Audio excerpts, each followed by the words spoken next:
Dernière partie du débat, avec 14 minutes d'échange et de témoignages du public, présent dans la salle de conférence.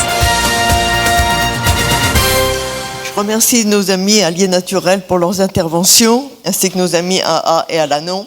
Nous allons aborder une question. Bonjour les amis, je m'appelle Alain, je suis alcoolique. Je n'ai pas fait usage d'alcool aujourd'hui, je vais bien. Et si je vais bien aujourd'hui, c'est aussi grâce à nos alliés naturels que sont les médicaux, les paramédicaux, etc. Donc je vous remercie d'être présents. Je viens juste d'arriver, donc ce qui m'a plu, c'est le côté alliés naturels, donc ceux qui sont autour de nous, qui viennent nous aider dans notre programme de rétablissement et qui m'ont accompagné et qui continuent à m'accompagner parce que je suis ni médecin, ni psychologue, ni psychiatre. Je suis un malade alcoolique et j'ai besoin de nos alliés naturels. Et bien entendu, j'ai aussi besoin de mes amis. Alors c'est ce double fait qui fait qu'aujourd'hui je vais bien depuis quelques 24 heures. Alors moi j'ai connu les alcooliques anonymes au siècle dernier, vraiment par hasard, parce que je m'estimais un bon vivant, voire un buveur excessif tout simplement. Et j'avais décidé de faire une cure grâce à mon psychiatre qui m'avait dit, qui m'avait vu, qui m'a dit est-ce que vous êtes prête à hospitaliser demain? J'ai dit oui. Donc je suis allé à l'hôpital de Fontainebleau où j'étais vite entouré, vite accompagné par l'équipe médicale et du docteur Artaud, je m'en souviens très bien. Et dans ce centre hospitalier, il y avait un contrat moral qui disait que je devais assister aux réunions des alcooliques anonymes. Alors inutile que vous dire à cette époque-là, les alcooliques anonymes, j'avais 33 ans, moi je connaissais pas du tout quoi. Et moi, les alcooliques, c'était, je les voyais dans mon esprit, la bouteille dans la poche, choses comme ça, quoi, vraiment quelque chose de très négatif. Et donc, ce contrat moral, je l'ai respecté et je suis allé à une première réunion des alcooliques anonymes qui était au sein de l'hôpital. Parce que c'est important, ça. J'ai une information publique autorisée par l'établissement hospitalier et ensuite des réunions réunions qui avaient lieu une fois par semaine au sein de l'hôpital. Et c'était super important à Fontainebleau. Et donc, je suis arrivé dans une salle où il y avait des personnes que j'aurais pu croiser dans la rue. Jamais j'aurais pu penser qu'ils avaient un problème avec l'alcool. Ils étaient souriants, ils étaient beaux. Ils se présentaient par leur prénom, c'est tout ce qu'on m'a demandé. Et c'est ça qui m'intéressait, c'était l'anonymat. Dans Alcoolique Anonyme, il y a anonyme. Et ça, c'est hyper important. Donc on vient de tous les milieux, religieux, politiques, couches sociales, etc. Mais avant tout, je suis un malade alcoolique. Et ça, je l'ai compris.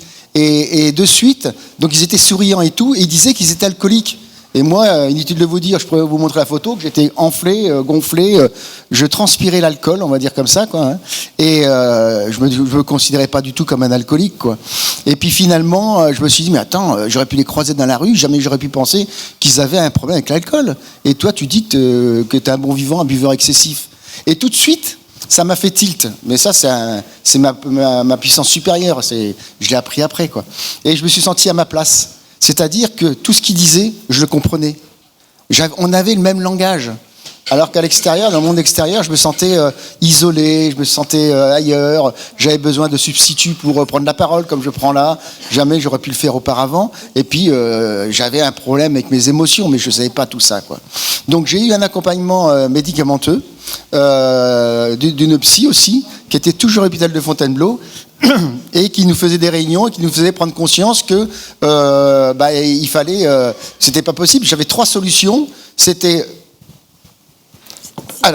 excuse-moi. Donc c'était l'établissement psychiatrique, la prison ou la mort. Et on m'a proposé la 4e solution, c'est les alcooliques anonymes. Alors merci à tous et merci à nos alliés naturels. Bonjour à tous. Je m'appelle Diane, je suis médecin de marine, donc ça je pense que certains connaissent ici à Toulon.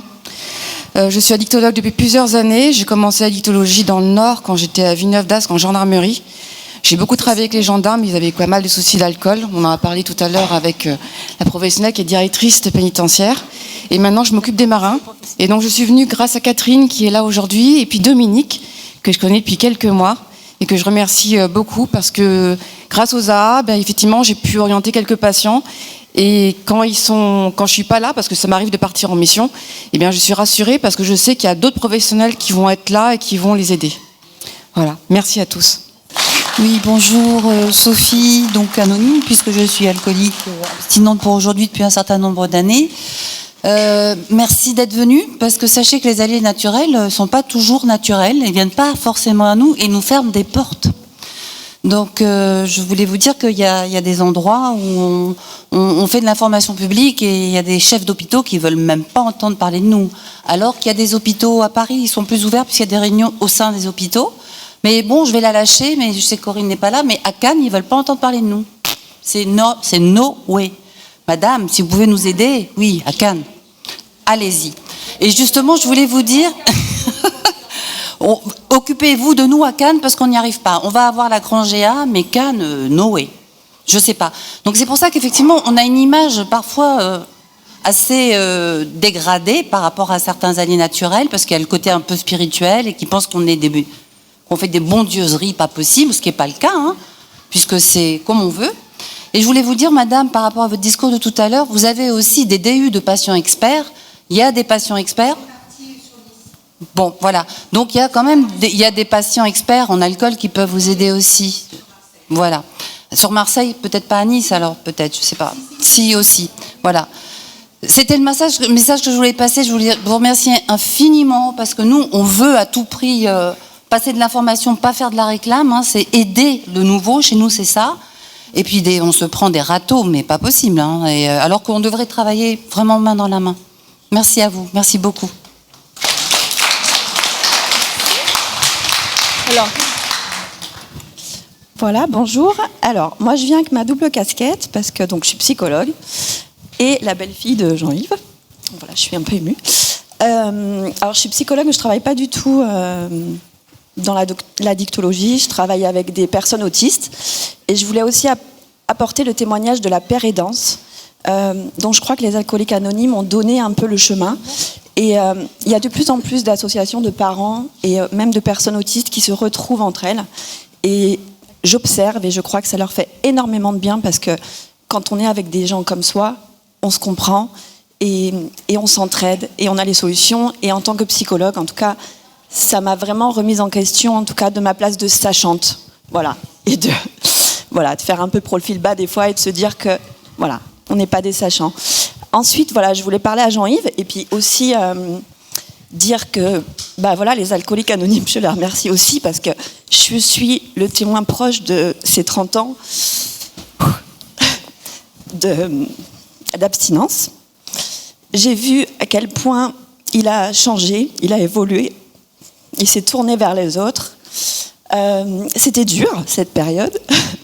Donc je voulais te dire, ne baisse pas les yeux quand tu nous parles, lève les yeux. On t'a pardonné, on est fiers de vous tous. Bravo pour votre combat, on t'aime très fort.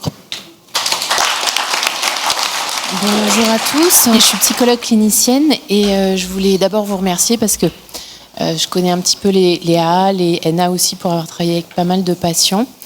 Et moi, à chaque fois, je suis très touchée par toute cette... je suis très émue aussi, du coup, mais très touchée par toute cette humilité qu'il peut y avoir à chaque fois et la solidarité. En fait, à chaque fois, j'ai l'impression d'enfiler...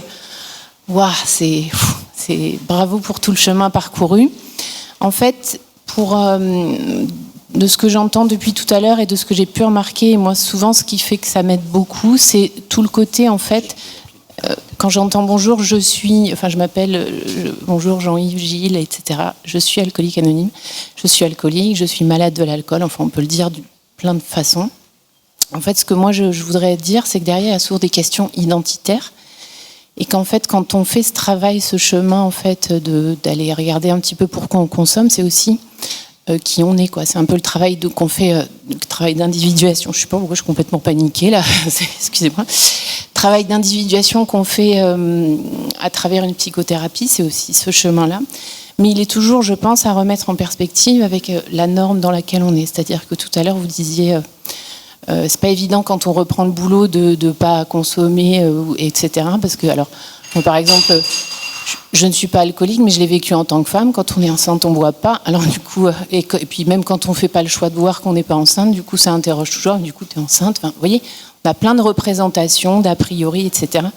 Donc en fait, c'est tout ce travail de déconstruction, c'est-à-dire comment on s'est construit en fait avec le toxique, quel qu'il soit, du coup, parce que c'est vrai que moi, je suis plutôt dans les addictions en général, dont l'alcool, mais enfin tous les produits psychotropes et comportementaux. Et c'est intéressant parce que moi j'ai une vision très neuro là-dessus, c'est-à-dire il y a tout le système de dépendance. C'est vrai que et c'est là qu'on se rend compte aussi du chemin parcouru, c'est que cette abstinence parfois elle arrive sans aide, je veux dire, d'un autre produit ou sans substitut, et donc c'est encore plus difficile quand on a une vision un peu du système dopaminergique. Et donc bravo du coup. Mais voilà, par rapport à cette norme sociale, c'est vrai que ça m'interroge toujours, c'est comment en fait on arrive à questionner la représentation qu'on peut avoir d'un produit, enfin c'est tout ce travail-là. Et les addictions, finalement, c'est les pathologies du lien. Donc, en fait, moi, je suis en libéral aussi et sur Toulon, du coup. Et c'est vrai que je me dis comment on peut faire du lien. Parce que moi, c'est toute ma question. J'étais infirmière avant d'être psychologue, donc travaillais en addicto, etc. Et la question du lien, alors moi, je sais que j'oriente les patients sur les réunions des alcooliques anonymes ou des NA au besoin. Enfin, bref. Je suis toujours un peu... des fois, quand il y a de la polyconsommation, bon, alors je vais lui dire d'aller où. Alors... Du coup, je lui dis, ça peut être ça peut... Enfin, après, voilà, c'est là où vous êtes le mieux, j'ai envie de dire, là où vous sentez qu'il y a le plus de résonance. Mais donc, voilà, le lien, effectivement, il est essentiel, sinon fondamental. Et voilà, et puis toutes les représentations de... qu'est-ce que ça vient dire ? Moi, j'ai fait du rugby, et c'est vrai que cette troisième mi-temps, elle fout les jetons quand même, parce que, du coup, si on ne boit pas, qu'est-ce qu'on en fait ? Moi, je voulais aller faire du sport, en fait, donc je m'en fichais complètement de boire un verre. Et comment c'est très malvenu de ne pas boire un verre. Donc, c'est vraiment la norme sociale qui vient peser sur nos représentations, sur notre culture, etc. Donc voilà, tout ça, c'est des choses qu'on travaille. Et voilà, puis, je ne sais plus quoi dire. Merci beaucoup, en tout cas, de votre écoute et de tout ce que vous faites. Voilà.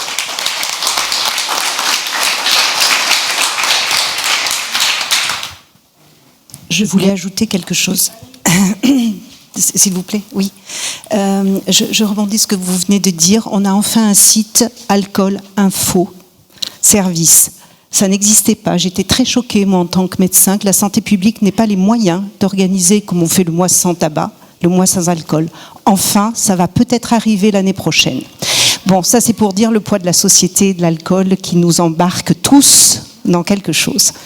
Je voulais insister, moi, au niveau du partenariat patient, pour dire que les sachants, ils sont des deux côtés. C'est-à-dire que si on n'est pas, nous, professionnels de santé, enfin, intervenants en santé, si on ne rencontre pas les personnes qui ont les savoirs d'expérience, on n'est rien, on ne peut rien. C'est ensemble qu'on peut.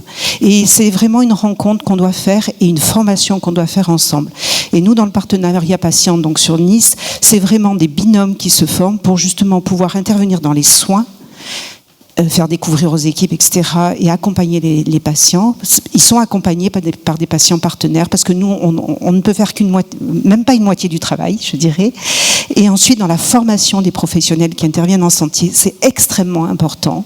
Nous avons des binômes professionnels de santé et patients partenaires qui interviennent dans la formation initiale et continue, et dans la recherche, parce voilà. Et ça, c'est super important. On commence à travailler avec les labos de recherche. Et ça, c'est très important parce qu'il n'y a que les gens qui souffrent des choses qui peuvent dire où la recherche va apporter quelque chose pour la pratique. Voilà.